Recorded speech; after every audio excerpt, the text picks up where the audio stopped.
மழை பொழிகிற இரண்டாம் நாளில் விழும் துளியில் மாசில்லை. இது ஒரு வகை இரண்டாம் பிறவி, வாழ்வில் இனிமேல் குறையில்லை. யுத்தம் புரிகிற மண்ணில் ரத்த பந்தம் போல் பலமில்லை. வாயெழுந்திடு, வாழ் சுழற்றிடு, வான் கிழித்திடு, பயமில்லை.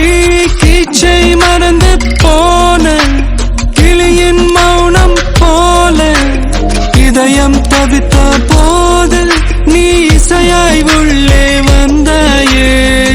உறவெல்லாம் ஒன்றாக, விழியெல்லாம் தேனாக, இருளெல்லாம் தூளாக, பறவை கூட்டில் வெண்மீன் பூக்க